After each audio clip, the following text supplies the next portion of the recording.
Ave Maria, and welcome to this episode of Booklog. Today we're going to have a look at this book here, Devotion to Mary, by Father Emile Neubert.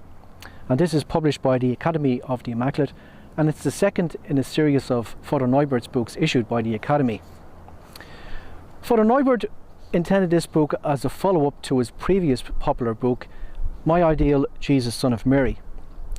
And as Father Neubert himself says in the preface to this book here, he wanted books that would be simple enough to be understood by non-specialists, but substantial enough to serve as a foundation for an enlightened piety. For only an enlightened piety is fully solid and fruitful. So let's take a look at some excerpts from the book. Part 1 of the book deals with the nature and bases of devotion to Mary. In the first 2 chapters, Father Neubert begins by defining some technical terms for us, words such as cultus, latria, dulia, hyperdulia, devotion. And this gets us off on a sound footing for understanding what is a true devotion to the Blessed Virgin Mary. In addressing the spiritual maternity of the Blessed Virgin, Father Neubert writes, "On Calvary, Mary gave birth to us. It was on Calvary that our redemption was accomplished, and that, through his death, Jesus merited the grace for us to live his life. But it was in union with Mary that Christ accomplished this work. She had conceived him as victim. She had nourished and brought him up in view of that sacrifice, and at the supreme moment, she offered him to the Father for our salvation.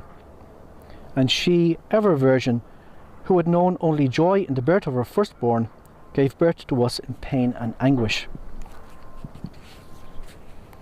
In part 2 of the book, the topics are included under the heading Importance of Devotion to Mary. And the topics addressed in chapter 1 include the usefulness of devotion to Mary for our salvation, and the usefulness of devotion to Mary for our sanctification. The section dealing with salvation begins by quoting a popular expression of St. Anselm, "A servant of Mary will not perish." But Father Neubert then goes on to explain that certain conditions apply, such as an active devotion and a devotion practiced with a right intention. He also writes, "Devotion to Mary should not serve as a license to indolence, and is not at all intended to replace the ordinary means of salvation." In this chapter, Father Neubert counsels the sinner. One can pray to Mary for the grace to escape from sin. An unhappy person bemoans his numerous falls. He would be happy to be freed from his bad habits, to feel himself strong when assailed by his passions. But he is so weak, and the temptations are so strong. He would like to, but he cannot say, "I will." But now he has recourse to the good Virgin. He begs her to give him a more energetic and more persevering will.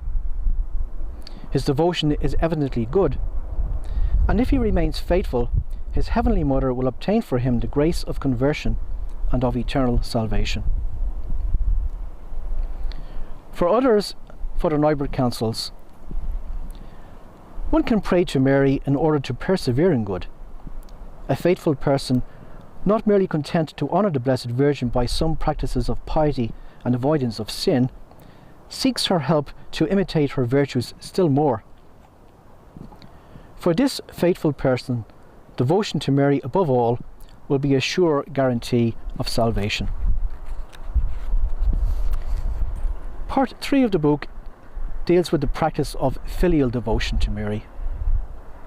The chapters in this part include knowledge of Mary, love of Mary, obedience to Mary, and honouring Mary. In the chapter entitled Trust in Mary, Father Neubert writes, "Mary, having cooperated with Jesus on earth in the acquisition of all graces, he decided that she should cooperate with him in heaven in their distribution, and that he would never give any grace to any human being unless through her. So when Mary asks him for a gift for one of her devotees, she is not soliciting a favour as the other saints do. She is exercising a function which Jesus himself has confided to her. Why would Jesus have confided it to her, if not that she might exercise it, and do so with a perfection worthy of him and of her.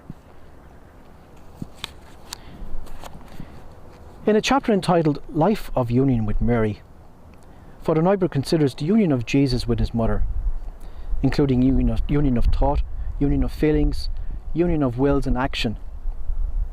Father Neubert writes, "It is that union between Jesus and Mary that we are called to reproduce.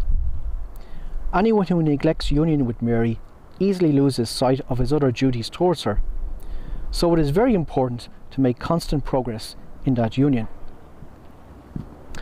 And then Father Neubert goes on to explain in detail how we can make progress in such a union.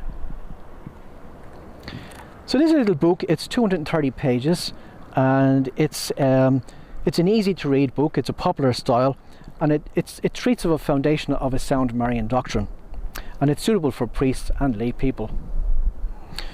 So thank you for listening again, and let's close with a prayer that's quoted at the end of the book. May the Father, the Son, and the Holy Spirit be glorified in all places, through the Immaculate Virgin Mary.